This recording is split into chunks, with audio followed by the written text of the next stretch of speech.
మహిమ చెల్లును గాక. హల్లెలూయా, హల్లెలూయా. ప్రసంగి గ్రంథము ఒక గ్రీటింగ్స్ గా దేవుని వాక్యాన్ని చూపించి ఐగంటిస్తాను. ప్రసంగి గ్రంథము 1వ అధ్యాయము 16వ వచనం.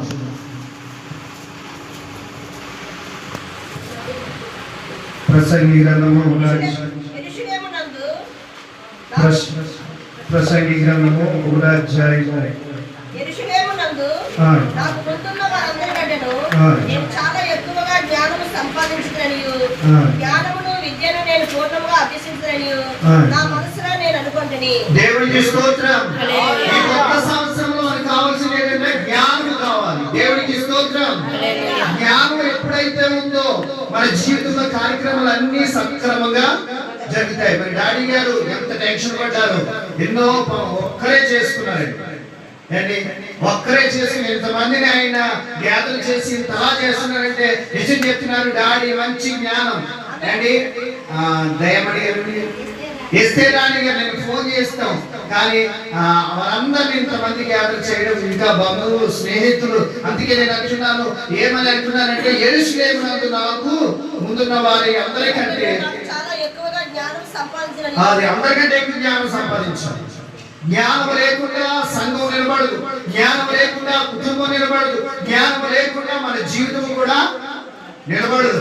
2025లో ఎలా బ్రతుకోవాలో తెలియదు, కానీ 2025లో నీకు కావాల్సింది మరి మందిరం యెరూషలేము అవసరం లేదు. ఏ మందిరం అండి? యెరూషలేము ప్రార్థన మందిరం. అందరికంటే ఎక్కువ నీ జ్ఞానం ఉండాలి. పాటలు ఎలా పాడాలో ఉండాలి, ఆరాధన ఎలా చేయాలో ఉండాలి, సంఘాన్ని ఎలా కట్టాలి, కుటుంబాన్ని ఎలా కట్టాలి. 2026లో నేను అందరికంటే ఎక్కువ జ్ఞానం.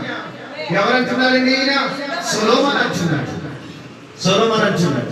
కానీ అటువంటి విధంగా ఎందుకు వచ్చామంటే దేవుని ప్రేమను బట్టి అంతకంటే ఎక్కువ జ్ఞానం సంపాదించుకోవడానికి అంటే చక్కగా నూతనమైన ఈ ఆరాధనలో దేవుడు నీతో నాతో మాట్లాడే గ్రీటింగ్స్ ఏంటంటే యెరూషలేము అందరికంటే అండి. 16వ వచనంలో సొలొమోను అంటాడు, యెరూషలేమునందున్న మాకు ముందున్న వారందరికంటే నేను చాలా ఎక్కువ జ్ఞానము సంపాదించునని,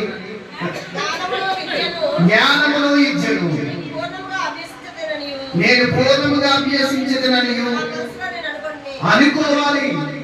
అంటే సొలొమోను అనుకుంటున్నాడు, 2026లో నేను నా కుటుంబాన్ని చక్కగా కట్టుకోవాలి, 2026లో నేను చాలా భక్తిగా ఉండాలి, 2026లో అనేకమైన కార్యక్రమాలు చేయాలని. ఏం చేయాలి? మనసులో అనుకోవాలి. దేవుడు గొప్ప కార్యాలు చేస్తాడు. దేవునికి స్తోత్రం. హల్లెలూయా. బిషప్